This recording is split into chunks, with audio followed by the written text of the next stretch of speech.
When I was a child, I believed my father's company, Hawthorne Industries, was indestructible, a gleaming empire built on hard work, loyalty, and family.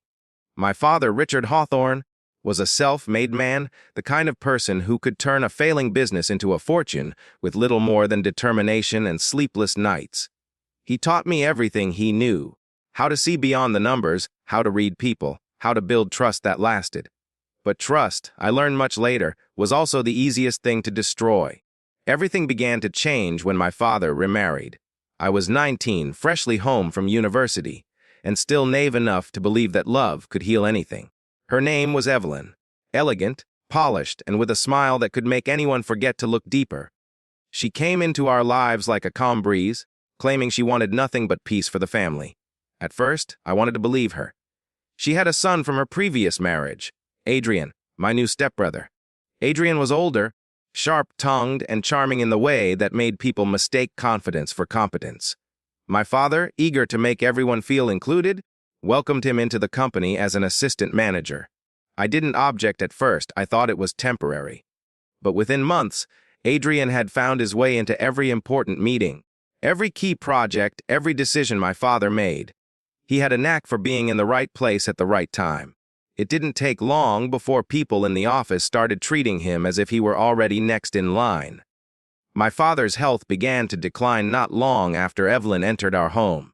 He brushed it off as stress, saying he'd been working too hard, that the company needed new leadership. I didn't want to see what was happening.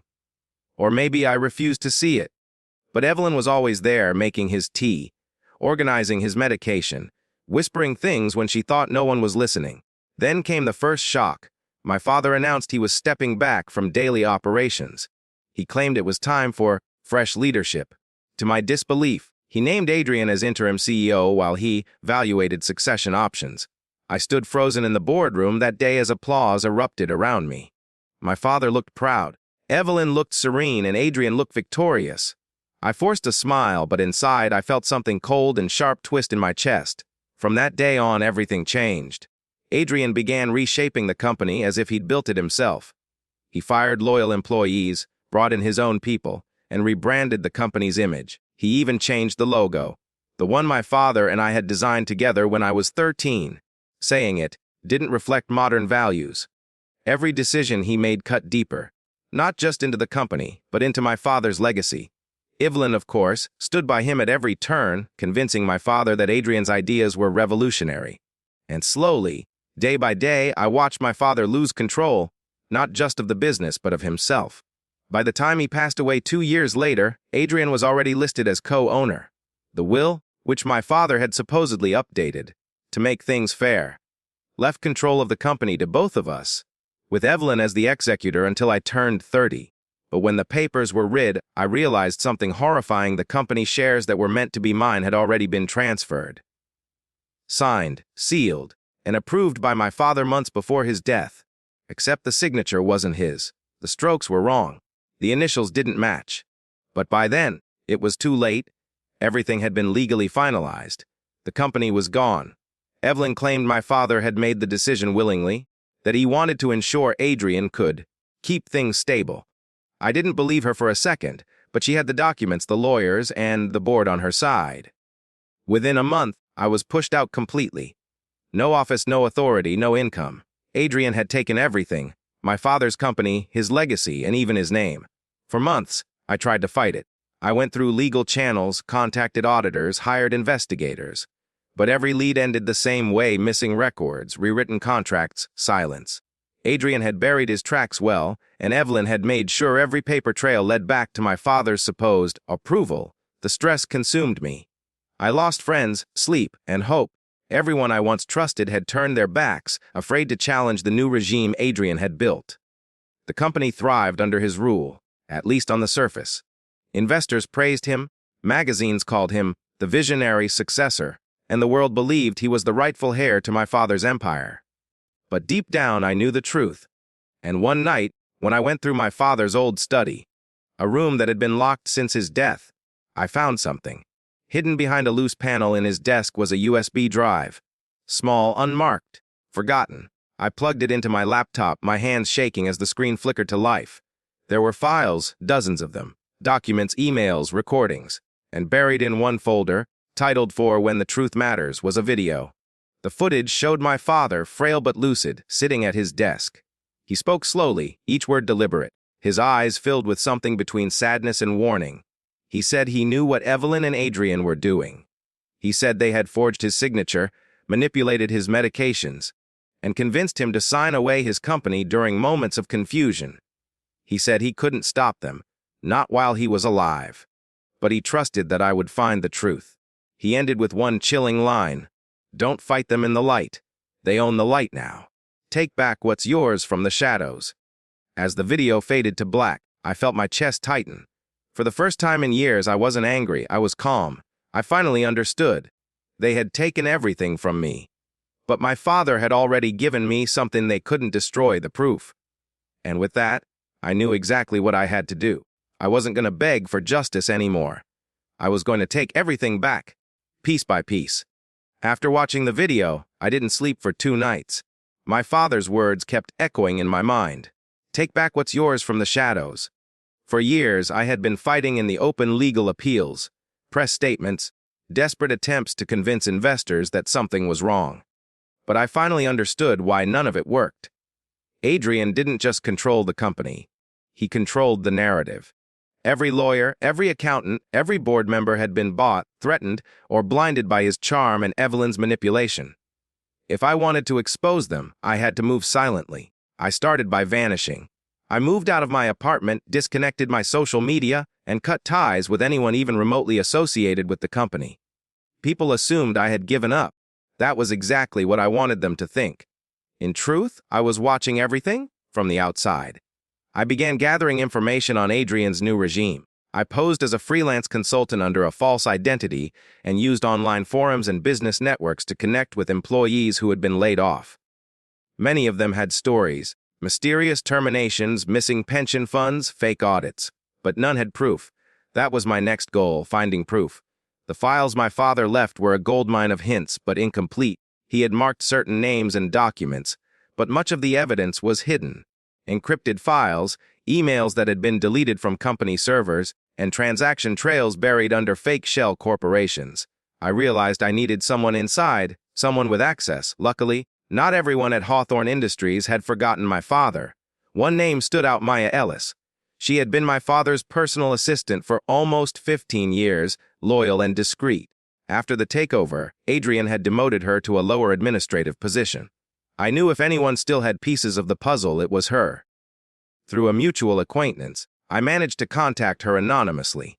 Over the following weeks, I sent small encrypted messages, pretending to be a whistleblower interested in investigating Adrian. At first, she was cautious, but as I shared snippets from my father's hidden files, her trust grew. She agreed to help, not for money, but for justice. Maya began feeding me internal reports, schedules, and access logs. Through her, I discovered that Adrian had been funneling company money into a private offshore account registered under a false subsidiary. The paper trail led to shell companies in multiple countries, all owned by Evelyn's holding firm. It was a massive embezzlement network, and it was still active, but I couldn't just expose them. Not yet. That would make me the villain again, the bitter hare trying to ruin a successful company. No, my plan had to be precise: a silent dismantling of everything Adrian had built. I began leaking small pieces of evidence anonymously to financial watchdogs and journalists. Nothing that pointed to me, but enough to spark curiosity. Then, I hacked into the company's shareholder communication channels, sending encrypted warnings about financial irregularities, signed by an employee who remembers Richard Hawthorne. The cracks began to show. Rumors spread. Investigations started. Investors began to doubt Adrian's leadership. He responded with arrogance, calling it a smear campaign by jealous competitors. But the more he denied, the more suspicious the board became. Meanwhile, Evelyn tried to keep control, attending every meeting, smoothing over every problem. But her composure was slipping. Behind the glamour, the fear was beginning to show. And I was only getting started. One night, Maya managed to access the internal server backups, the ones Adrian thought were permanently deleted. Among thousands of files, she found a folder labeled R Private, hidden deep in the archives. Inside were signed contracts, dozens of them, all transferring intellectual property. patents, and assets to offshore companies linked to Evelyn. It was the smoking gun. But there was one file Maya couldn't open. It was encrypted, requiring a key only Adrian possessed. I knew where that key was. Adrian kept his personal vault in the company's main headquarters, a glass tower that stood as a monument to his ego. Inside that vault, he stored old contracts, antique watches, and his most sensitive documents. And if I wanted to unlock the last secret, the one that could destroy him, I would need to break into it. It sounded insane, impossible. But I had one advantage: I knew that building better than anyone else. I had grown up in it, watched it being built, memorized every corridor, every blind spot, every camera. So I began planning. For weeks I studied the new security protocols, the employee shift patterns, the maintenance schedules. Maya discreetly provided access cards, ID badges, and even floor maps from the security team. Every detail mattered. Every mistake could ruin everything. Finally, the night came. A heavy rainstorm masked the sound of my footsteps as I approached the building through the underground parking lot. My ID badge passed the first gate without issue. Maya had disabled the motion sensors for 10 minutes. Just enough time to slip through the service entrance. The corridors were silent, lit by the faint hum of fluorescent lights. I could feel my heart pounding, but my mind was clear. I wasn't there to steal. I was there to reclaim what was already mine. I reached Adrian's office. Modern, sleek, with a panoramic view of the city. Behind a glass partition stood the vault, fingerprint locked, secured by a digital code. I took out the device Maya had given me, a biometric bypass tool used for testing security systems. It hummed softly as it scanned the panel. Seconds felt like hours.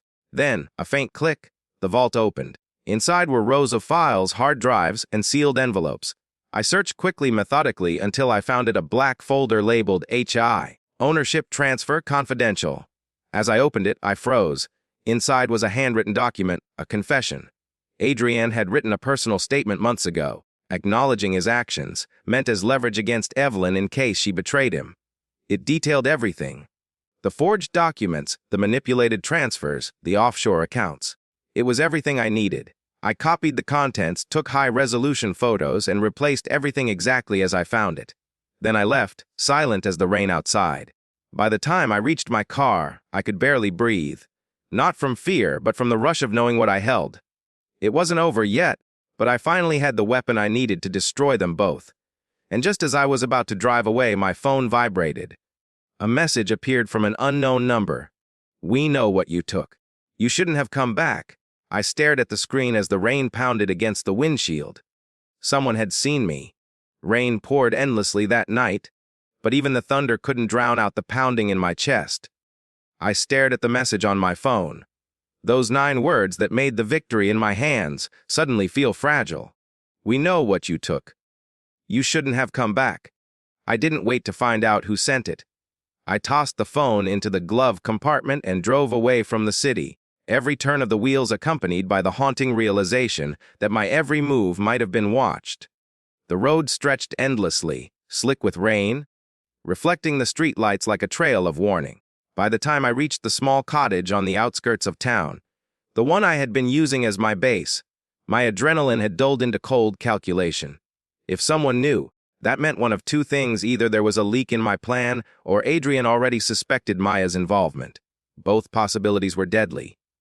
Inside, I locked every door, lowered the blinds, and backed up the data I had just retrieved. The files, photos, and confessions were copied to multiple encrypted drives. One hidden in a safety deposit box, one sent to an anonymous legal contact, and one stored in a secure cloud system under an untraceable alias. If they wanted to silence me, they would have to chase ghosts. Still, I knew Adrian wouldn't stop at intimidation. He thrived on control, and losing even an inch of it made him dangerous. Within days, it began. Subtle at first. A strange car parked near the cottage, flickering lights, the faint click of a disconnected phone line. Then it escalated: a break-in attempt. Files moved around on my desk, and a message written across my bathroom mirror in condensation: "Stop digging." But I didn't stop. Instead, I went on the offensive. The information I had was more powerful than I'd realized. Adrian's confession wasn't just about corporate theft. It also exposed a pattern of insider trading, bribery, and illegal partnerships. It implicated Evelyn's name directly. If this got out, they wouldn't just lose the company. They'd face criminal charges. I needed to time it perfectly. Too soon, and they'd bury it. Too late, and they'd bury me. While I planned my next move, I kept watching the company from the shadows. Adrian was cracking. Reports began leaking that the board was losing confidence in his leadership. Investors were withdrawing funds. Anonymous tips were circulating in the media, all hinting at a brewing scandal. And then, one morning, I saw it. The headline that confirmed the trap was working. Hawthorne Industries under investigation for financial misconduct. The article was vague, but enough to shake the market. Shares dropped overnight. Adrian appeared on television, all charm and false composure, dismissing it as defamation by external competitors. But behind his smile, I could see the panic. He knew something was slipping. Meanwhile, I reached out to Maya. We met in a quiet cafe far from the city center. She looked pale, anxious, her hands trembling slightly as she slid a USB across the table. It contained copies of internal emails. Evelyn and Adrian discussing how to silence a former accountant who had discovered the missing funds. That accountant had resigned suddenly, 2 years ago. I didn't need to ask what really happened. As I prepared the next wave of leaks, I noticed something strange in the new files. Encrypted timestamps from a surveillance system in the main office. One name appeared repeatedly in the access logs mine. Someone had planted evidence to make it look like I had broken into steel company property. Adrian wasn't just defending himself. He was framing me. The following week, a private investigator came to my door, claiming to represent the company's legal team. He asked questions I didn't answer, hinted at serious allegations, and warned me that Adrian had filed a report for corporate espionage. That was when I knew the real war had begun. But I had one last move. The encrypted confession. The one I'd found in the vault. Mentioned an even deeper secret. A name, Project Aurora. My father had written about it in his old journal too, calling it the legacy that defines everything. I needed to know what it was. Through Maya's help, I gained remote access to the company's archived data storage. Late one night, I decrypted the final layer of files and found it. A hidden project folder containing hundreds of documents, design blueprints, and patents for a groundbreaking renewable energy prototype. It was worth billions. A potential revolution in clean technology. But here was the shock. The intellectual property was still under my father's name. Adrian hadn't managed to transfer ownership yet. That was the real reason he'd fought so hard for control. Not for the company itself, but for the invention that could secure his power forever. And now, with the proof I had, I could take it back. I spent days preparing the documentation for submission. Proof of ownership, my father's will, the falsified contracts, and Adrian's confession. Once I filed them with the authorities, it would trigger an automatic review of the company's assets and patents. But just as I finalized the files for transmission, the power went out. The cottage was plunged into darkness. The only light came from the faint glow of my laptop screen. Then, slowly, I saw the cursor move on its own. Lines of code appeared. My system was being accessed remotely. Someone had found me. I yanked the power cable, killing the machine instantly. The silence that followed was suffocating. I reached for the hidden drive, but before I could move, a shadow passed by the window. A figure, tall and still, standing in the rain. It wasn't a stranger. Even in the dark, I recognized him. Adrian, he had come himself. The rain fell harder, hammering against the windows like 1,000 tiny fists. Lightning illuminated the figure outside. Adrian, drenched but composed, his shadow stretching long against the glass. He didn't move at first, only watched. It was as if he was savoring the fear he expected me to feel. But fear wasn't what coursed through my veins anymore. It was focus. The razor-edge clarity that comes when there's nothing left to lose. I didn't open the door. Instead, I stayed still, listening. Seconds later, the sound of metal scraping against the lock filled the air. He wasn't waiting for permission. He had brought a key, probably copied years ago when he first suspected I had somewhere private. The door creaked open. Rainwater pooled on the floor as he stepped inside. His voice didn't need to be heard. His presence was enough. The smell of his expensive cologne mixed with the damp air, a reminder of how thoroughly he'd tried to own every space, every person, every breath in my life. But this place, this plan, was the one thing he hadn't taken. Not yet. I slipped silently into the small room that led to the back exit. But before I could move further, the faint click of my desk lamp flicked on behind me. He had found the computer, found the drives. My heart raced as I realized that, Even though I had backups elsewhere, the files on this machine contained my exact trail. Dates, locations, and access logs. If he deleted or altered them, I'd lose proof of his crimes. For a moment, everything stood still. Just the hum of the lamp, the rain, and my own breathing. Then the unmistakable sound of glass shattering rang out as he threw the laptop to the ground, crushing it under his heel. But I wasn't caught off guard. I had predicted this. The drives he destroyed were decoys. The real ones, the ones containing everything, were locked inside the false bottom of a kitchen drawer, secured under layers of tape and aluminum shielding. It was the same drawer that now held something else, a small voice recorder, already running. As Adrian stormed through the house, muttering, pacing, searching, I let the recorder capture every sound. Every word, every incriminating fragment of his fury. When he finally stopped, he called out, demanding that I show myself, taunting me about how I would regret crossing family. I didn't respond. I wanted his anger to boil unchecked, to strip away the charm he used to manipulate others. And it did. For nearly 20 minutes he ranted. About how I never belonged in the company. How my father had been weak to trust me. How Evelyn had orchestrated my exile long before the will was read. He spoke freely, revealing truths he'd never meant to share. That he had bribed board members, faked my father's mental health records to force him into early retirement, and rewritten the succession documents before my father died. It was all there, every word. And then, as if some instinct warned him, he fell silent. He turned toward the darkened hallway and began to walk, slow, deliberate steps, closer and closer to where I stood. I backed away, careful not to make a sound. But he was too close now. His shadow grew on the wall, stretching toward me. I reached for the back door handle, but his reflection appeared in the glass. He was right behind me. Before I could react, he lunged forward and grabbed my wrist, slamming me against the wall. His expression was unrecognizable, wild, desperate. He demanded to know what I had taken, who I had spoken to, what I was planning. His fingers dug into my arm, his face inches from mine. For the first time, I saw fear in his eyes, not for me but for himself. Then, just as suddenly, headlights appeared outside. The sound of an engine idled. A second shadow emerged through the rain. A woman's silhouette. Evelyn. She entered like a storm of her own, her coat soaked, her eyes cold. She didn't ask what was happening. She didn't need to. Her gaze darted between us, between the wrecked laptop, the scattered papers, and the tension that hung like smoke. She spoke softly, but her tone carried a finality that made even Adrian step back. Whatever she said next sent a visible chill down his spine. He didn't argue.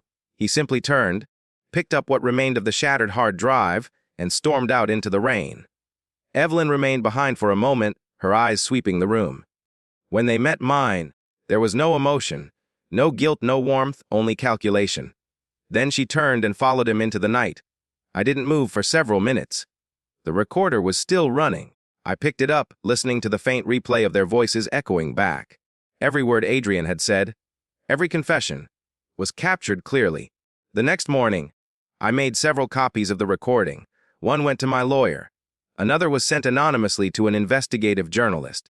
A third was hidden with the legal documents that would prove ownership of Project Aurora. By afternoon, the story broke. Major media outlets began reporting on internal corruption within Hawthorne Industries. A whistleblower had come forward with evidence of bribery, fraud, and falsified inheritance claims. Adrian and Evelyn's faces flashed across the news cycle, their carefully constructed empire beginning to crumble. But just as victory seemed within reach, I received another message. This time, it wasn't from an anonymous number. It was from a private hospital. Evelyn had collapsed during questioning. Heart failure, they said. But there was something strange about the timing, only hours after I'd released the information. Adrian hadn't been seen since the news broke. For a moment, I wondered if guilt had finally consumed them. But then I remembered who they were, and what they were capable of. Later that night, as I reviewed the copies of the documents once more, a new email appeared in my inbox. No name, no address, just a subject line that froze me in place. You think it's over?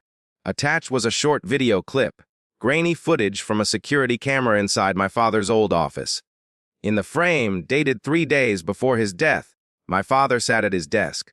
Across from him stood Adrian, and in Adrian's hand was a document, one my father refused to sign. The video looped endlessly on my laptop screen, each replay striking deeper than the last. The static hum, the flicker of the old office lights, the distant rain outside, everything about it felt like a memory dragged from a nightmare. My father sat behind his desk, wary but unbroken. Adrian stood before him, towering, insistent, waving a document that gleamed under the lamp's glow.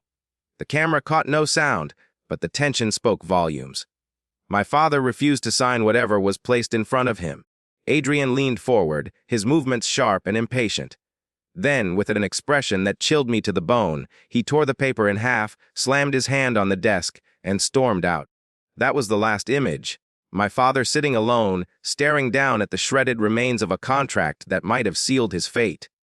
The timestamp told me everything I needed to know. 3 days later, he was found dead. "Ah, stroke," the report had said. Quick, natural, peaceful. But now, watching that footage, peace was the last word that came to mind. For years, I had grieved under the assumption that his death was sudden, cruel, but natural. Yet the deeper I looked, the less it felt like tragedy and more like design.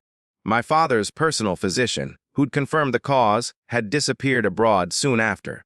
The security team that handled the estate was quietly replaced by Adrian's men. And the coroner's report, the official one, had been signed off by a hospital administrator who owed Adrian a large, consulting fee. Everything connected like poisoned roots. I knew then that what began as a battle for control had always been something darker. Something that started long before the company fell into Adrian's hands. I spent the following days piecing everything together. Every financial record, every hospital invoice, every confidential file my father had ever stored. The more I uncovered, the clearer the story became. My father had discovered Adrian's theft months before his death. He had planned to remove him from the company entirely and restore me as the rightful successor. But before he could act, the revised documents vanished. And the next morning, so did his health. I printed the evidence, binding each piece together with trembling hands. The paper smelled faintly of ink and rain, the same scent that haunted the night Adrian had come to my door. But this time, I wasn't the hunted. I was the witness. The one holding the truth he'd spent years burying. Then came the call. Unknown number. I hesitated, then answered. A woman's voice spoke, soft, urgent. She claimed to work at the same hospital where my father had been admitted. She said she'd seen something strange in the records years ago, something she was too afraid to report at the time. When she realized the scandal now surrounding the family, she decided it was finally safe to speak. She sent me an encrypted file, a copy of my father's toxicology screen. My hands trembled as I opened it. The results were clear, traces of a rare sedative, one that could mimic symptoms of a stroke if administered in controlled doses. It wasn't the kind of drug that appeared by accident. Someone had given it to him. Someone had made sure he never woke up. I wanted to collapse under the weight of it. But grief had long ago hardened into something sharper. Purpose. If Adrian thought he had ended everything by killing my father and taking his empire, he was about to learn that legacies don't die quietly. I compiled the new evidence, combined it with the previous recordings, and reached out to every journalist, investigator, and former board member who had once turned a blind eye. I gave them all the story, the real one, the murder, the theft, the manipulation, the lies. And then I waited. For 2 days, silence. Not a single headline, not a single call back. I thought maybe Adrian's influence still stretched further than I imagined. But on the 3rd day, the world began to shift. The story broke during the morning news. A live broadcast featuring an investigative journalist holding up the very video that had landed in my inbox. They described the footage, the hospital cover-up, the financial corruption, and the toxicology results. Every detail I had provided was made public, unstoppable. Within hours, police vehicles surrounded Hawthorne Industries headquarters. Employees fled in panic. Adrian was nowhere to be found. Evelyn, weak from her collapse, was brought in for questioning but refused to speak. Reporters camped outside her home, whispering that she looked half alive, a ghost of the woman who once commanded respect and fear in equal measure. And as chaos unfolded across the city, I received another email, short, direct, unsigned. Meet me where it started. There was no doubt who it was. The address led me to my father's old house, the one he had left behind when he'd fallen ill. It had stood empty for years, preserved exactly as it was the day he died. I arrived at dusk, the sky bleeding gold into gray, the air heavy with anticipation. The front door was unlocked. Inside, dust covered everything, yet the faint scent of cedar still lingered. The portraits on the walls, my father, my mother, Adrian and me as children, seemed to watch as I walked deeper into the house. The air felt electric, charged with memory and betrayal. I reached the study. The same desk from the video stood there, still scarred from years of use. The curtains were drawn, but a single lamp glowed, and in the chair behind the desk sat Adrian. He looked nothing like the man who had once stolen everything. His suit was wrinkled, his face pale and unshaven. He held a glass of whiskey, but his hands shook so violently that the liquid spilled onto the floor. He didn't speak, not yet. He only gestured to the empty chair across from him, my father's old seat. I didn't move closer. The silence between us was thick, suffocating, the kind that only exists between people who share both blood and betrayal. Then, without warning, he slid a small black device across the desk toward me, a flash drive. My pulse quickened. Whatever was on it, it mattered. I picked it up, and the screen of his phone lit up beside him. He opened a file remotely, one labeled, Confession. Before I could ask what it meant, a sound from outside shattered the stillness. The screech of tires, the slam of car doors, the bark of distant voices. Police. Adrian's eyes met mine, hollow yet calm. He whispered something I couldn't hear, lifted the glass to his lips, and drank deeply. When I stepped forward, it was too late. He slumped in the chair, the bottle falling from his grasp. The faint scent of almonds filled the room. Cyanide, the sirens faded into silence, leaving only the ticking of the grandfather clock that stood in the corner of my father's study. It had always been his favorite sound, steady, constant, unyielding. But now, it echoed through the hollow air like a cruel reminder of everything time had stolen. Adrian's body sat lifeless in the chair, slumped over the same desk he'd once fought to control. The glass he'd used lay shattered beside him, shards glinting like tiny fragments of guilt. The faint scent of almonds lingered, bitter and irreversible. Police flooded the room moments later. Cameras flashed, officers whispered. A coroner covered his body, and the whispers grew into rumors, murmurs, questions. But none of them mattered, not anymore. Because in my hand, I held the one thing that might still explain everything, the flash drive. I stood by the window as they carried him away, watching as his body disappeared beneath the heavy rain. The same rain that had poured the night my father died. The same rain that had fallen when Adrian stole everything. It felt like the world was finally washing the last stains of his deceit away. But the flash drive, that was the real key. I waited until the house was empty before I sat at the desk and slid the drive into my laptop. The screen blinked, then opened a folder titled, The Confession. There were 3 files. The first was a video. The second, a scanned document. The third, a letter. I started with the video. It opened with Adrian younger, sharper, standing in the very same office years earlier. His tone was calm, but there was something in his eyes. A flicker of guilt, perhaps fear. The date stamp placed it 3 days after my father's death. He spoke directly to the camera, his words steady, deliberate. He confessed to everything. He explained how Evelyn, my stepmother, had masterminded the entire scheme. She was the one who'd convinced him to manipulate the will, to slowly siphon off company funds, to isolate my father until he had no one left to trust. She promised him power and love. But Adrian, blinded by ambition and desperate to prove himself worthy of her approval, had gone further than she ever intended. He admitted to tampering with my father's medication, ensuring his stroke would appear natural. The sedative had been his idea. A quick death, a clean story, no questions. He had planned to confess years ago, he said. But every time he tried, Evelyn threatened to expose him. She'd kept every piece of evidence that tied him to the crime. The drug purchase orders, the falsified medical reports, the bank transfers. He'd been living under her control, a puppet strung by guilt and fear. And when the truth finally began to unravel, when I returned and fought back, he saw only one way out. He ended the recording with a line that would echo in my head for years to come. If you're watching this, it means I've failed at redemption in life. But maybe, in death, I can give back what I stole. The screen went black. I sat there, motionless, staring at the reflection of my own face on the darkened screen. The man who had destroyed my family was gone, but he had left behind something unexpected. Not just confession. Remorse. I clicked the second file, the scanned document. It was a legal draft, unsigned, dated weeks before my father's death.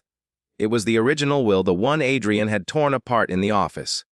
The document clearly reinstated me as the primary heir to the company, cutting both Evelyn and Adrian out completely. And at the bottom, my father had written a personal note. To my son, never let the name I built be stained by greed. When they come for it, fight. Not for money. For truth. I read it over and over until the words blurred with tears. The final file was the letter. It was from Adrian to me. Typed, unsealed, unsent. He wrote that he had spent years envying me, not for what I had, but for what he could never earn me. My father's love. He admitted that no inheritance, no title, no company could ever replace that emptiness. And though he destroyed everything in pursuit of it, he finally understood what my father had seen in me. Integrity, the one thing Adrian never learned to value. He ended the letter with a plea. Take it all back. But do it right this time. Don't become like me. When I finished reading, dawn had already crept through the curtains. The storm had passed, leaving the sky pale and heavy. I closed the laptop and looked around the room one last time. The bookshelves lined with my father's history, the desk that had witnessed every betrayal, the portraits that now seemed to watch in solemn approval. It was over. But closure never comes clean. It lingers, heavy and complicated, like ashes that refuse to scatter. In the weeks that followed, the media exploded with headlines. Family empire exposed. Murder behind the boardroom. Son restores legacy after decade of lies. Evelyn was arrested after investigators found her hidden offshore accounts and correspondence with the doctors who falsified reports. The empire she once commanded collapsed overnight. As for Hawthorne Industries, I rebuilt it from the ground up, not as my father's shadow, but as his successor. I restored every employee Adrian had fired, repaid every investor he deceived, and rebranded the company under a new name. Hawthorne & Sons, not as a monument to blood, but to honesty. The flash drive, however, I never destroyed. I kept it locked in my father's safe, the same one Adrian had tried to crack years ago. It serves as both a warning and a reminder. Greed doesn't just corrupt wealth, it corrodes love, loyalty, and even family. Years later, when the reporters moved on and the scandal became a footnote in business history, I visited my father's grave. The air was still, the grass neatly trimmed, the world calm in a way it hadn't been for a very long time. I placed the flash drive beside his tombstone and whispered a silent promise that his name would never again be tarnished by betrayal. As I turned to leave, a gust of wind lifted the fallen leaves from the path, swirling them in a quiet dance around me. And for the first time in years, I felt something close to peace. Because the legacy he left wasn't the company, nor the fortune, nor even the name. It was the strength to endure, to fight back, to reclaim what was rightfully mine, not through vengeance alone, but through truth. And that truth had finally been set free.